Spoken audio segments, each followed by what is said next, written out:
হে friends, সবাই কেমন আছো? আশা করি সবাই খুব ভালো আছো। আমিও ভালো আছি। আমাদের মেয়েদের তো সংসারের কাজের কোনো শেষ নেই, প্রত্যেক দিন কাজ চলে। তো আমি সকাল সকাল ঘুম থেকে উঠে ঘরের সমস্ত কাজ বাজ সেরে আমি এখন রান্না করতে এসেছি, রান্নাঘরে ঢুকেছি। তো আজকে আমি কি রান্না করছি বলুন তো? আজকে আমি রান্না করছি, হ্যাঁ ঠিক ধরেছেন, মাছ। তবে কী মাছ সেটা আমি বলে দিচ্ছি। ইলিশ মাছ আমি রান্না করছি। তো ইলিশ মাছ বেগুন দিয়ে আমি রান্না করছি।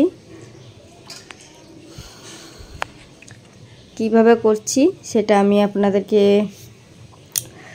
অন্য একটা ভিডিওতে আমি শেয়ার করে দিয়েছি, তো আপনারা দেখে নিতে পারেন।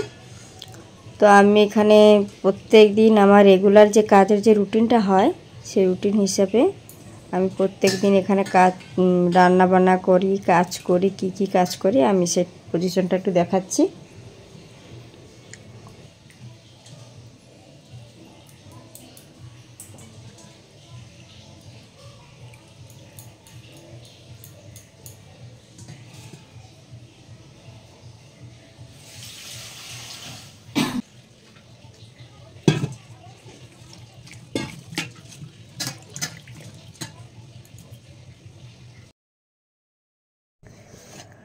সকালবেলা উঠেই শুনলাম বাড়িতে কয়েকজন আসবে অতিথি। তো তাড়াহুড়া করে আমি বাজার থেকে ইলিশ মাছের বেগুন নিয়ে এনে দিয়েছিল, তো সেইগুলো পটাপট আমি রান্না করে নিচ্ছি। তো আমার আবার হাতের কাছে সব জিনিস জোগাড় না হলে আমার আবার রান্না করতে ভালো লাগে না, সেই কারণে আমি আবার নিজে গিয়ে জিনিসপত্র নিয়ে এসে ওইভাবে আমি আর কোনো চেঞ্জ করিনি, ওইভাবে আমি রান্না করতে চলে এসেছি। তো ভাবছি যতক্ষণ তাড়াতাড়ি রান্নাটা হয়ে যায় ততক্ষণ বাঁচি। তো বেগুনটা আমি কেটে নিচ্ছি। বেগুনটা আমার পোকা বেরোলে ভালো লাগে না, তা বেগুনটা আমি দেখে নিচ্ছি পোকা নেই। তো একটা বেগুন কেটে দেখলাম পোকা নেই, ভালোভাবে আমি কেটে ফেলেছি। তবে এই বেগুনটা দেখে আমার পোকা দেখে আমার হয়ে গেছে, আমি এই বেগুনটা সাইড করে দিচ্ছি। অনেকে আছে পোকাগুলো ফেলে দিয়ে বাদ দিয়ে বেগুনটা রান্না করে, আমি সেটা পাই না, আমি ওই যে পুরোটাই ফেলে দিয়েছি। তো ভালো বেগুন যে কটা ছিল সে কটা দিয়ে আমি কেটে ফেলেছি।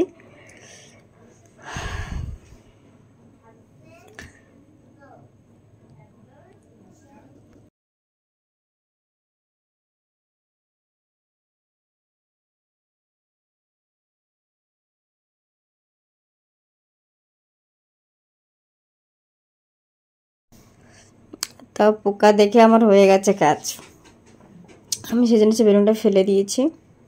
তো এখানে বেগুন টেগুন আমার কাটা হয়ে গেছে। এরপরে আমি কাটবো কাঁচা লঙ্কা। কাঁচা লঙ্কা সর্ষে আমি একটা পেস্ট বানিয়ে নেব। তো অনেকে গুঁড়ো সর্ষেও পাওয়া যায়, তো গুঁড়ো সর্ষেও আমার কাছে ছিল, তাও আমি ভাবছিলাম পেস্ট করবো বলে, কিন্তু হঠাৎ কি মনে হলো যে গুঁড়ো সর্ষেটাই দিয়ে দিই। গুঁড়ো সর্ষেটাই ছিল যখন, ওইটাই করে দিলাম। প্রথমে সর্ষেটা আমি বাটির মধ্যে কিছুটা ঢেলে নিয়েছি, অর্ধেক ঢেলে নিয়েছি, বেশি ঢেলেনি।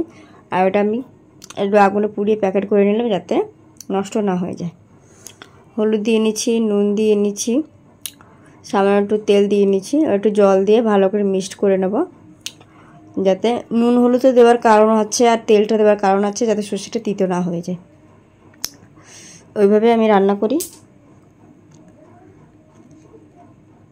তখন আমি কড়াই বসিয়ে দেব। ভাতটা আমার হয়ে গেছে।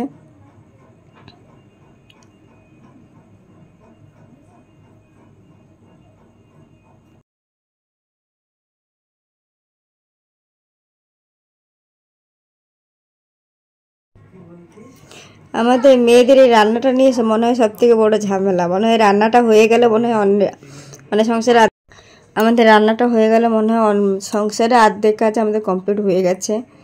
কে কখন খেতে চাইবে, কে কখন হট করে কারো খিদে পেয়েছে, এই জন্য আমাদের সময়ের মধ্যে রান্নাটা কমপ্লিট করতেই হয়। এই জন্য আমাদের মেয়েদের একটা হ্যাবিট হয়ে গেছে, তো আমরা এটা প্রত্যেকদিন করি যেহেতু। তাই আমাদের কাজের কোনো শেষও থাকে না সংসারের। যারা বাইরে কাজ করে তারা মনে হয় ভালোই থাকে। তো ঠিক আছে, আমাদের কোনো ব্যাপার না, আমরা এই রান্না করতে করতে আমাদেরও একটা হ্যাবিট হয়ে গেছে। তো গুছিয়ে গেছে, রান্না করতে গেলে একটু সময় লাগে, আর রান্নার ভিডিও শ্যুট করতে গেলে আর একটু সময় লাগে। তো আমি সেই কারণে যেদিন তাড়াহুড়া থাকে আমি সেদিন শ্যুট করতে পারি না। তো আজকে যেরকম আমি ইলিশ মাছের শ্যুটটাও করেছি, আমি ভিডিওটা লিঙ্কে দিয়ে দেবো, আপনারা দেখে নেবেন। তবে আমার কড়াইটা গরম হয়ে গেছিলো কথা বলতে বলতে, তো আমি এখানে মাছগুলো কড়াইয়ের মধ্যে দিয়ে দিয়েছি।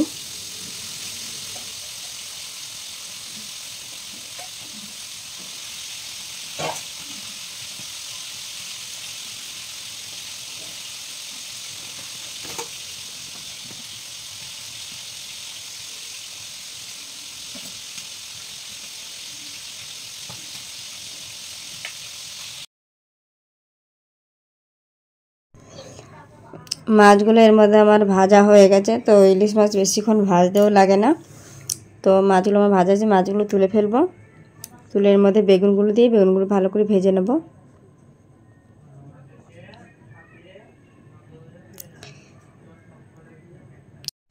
এখানে কিছুদিন ধরে কয়েকটা পটল ছিল, শুকিয়ে গেছে। তো সেই পটলগুলো ভাবলাম ফেলে দেবো না, সেগুলো দিয়ে কিছু করা যাক। তো সেটাতে আমি কী করছি দেখুন, পটলগুলো ভালো করে আমি ছেলে কেটে রেখে নিচ্ছি। পটলগুলো ভেজে আমি পটলগুলো দিয়ে বাটা করব। অনেকে আছে শুকিয়ে গেলে পটলটা একটু পেকে গেলে ফেলে দেয়।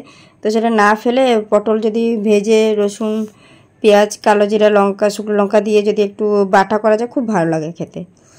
তো আপনারা অবশ্যই ট্রাই করে দেখবেন। সবথেকে বড় কথা আমি বলছি, কে কোথা থেকে আমার ভিডিওটা দেখছো প্লিজ কমেন্ট করে জানাবেন যে আমার ভিডিও কত দূর যাচ্ছে, কার কাছে যাচ্ছে।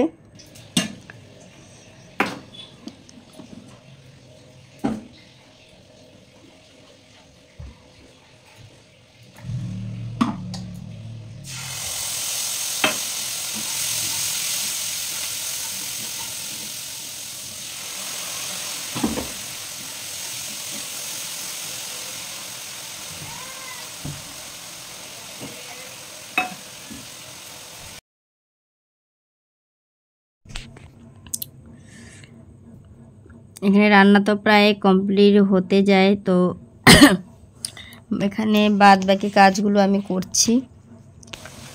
টুকিটাকি কাজ সারাক্ষণ থাকে। তো আপনারা যদি আমার চ্যানেলে নতুন বন্ধু হয়ে থাকেন, তাহলে আমার চ্যানেলটা অবশ্যই সাবস্ক্রাইব করে দেবেন, যাতে সবার আগে আমার ভিডিও আপনাদের কাছে পৌঁছতে পারে।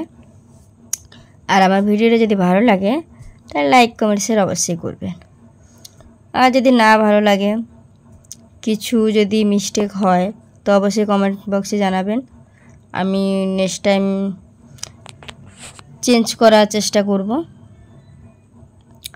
তবে অ্যাকচুয়ালি অনেক দিন ভিডিও বানাই না, তো অন্তত এইভাবে তো আমি বানাই না। তো এবারে বানিয়েছি, তো কেমন হয়েছে অবশ্যই বলবেন।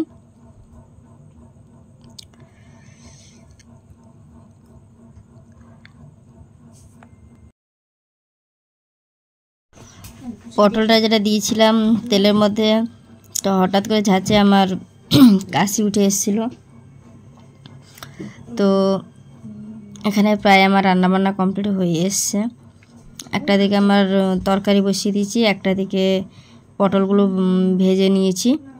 তো পটলগুলো ভেজে নিয়ে এর মধ্যে দিয়ে দেবো কিছুটা রসুন, কাঁচা লঙ্কা, শুকনো লঙ্কা, আর একটু কালো জিরে, একটু নুন দিয়ে ভালো করে মিক্সারে গ্রাইন্ডার করে নেব।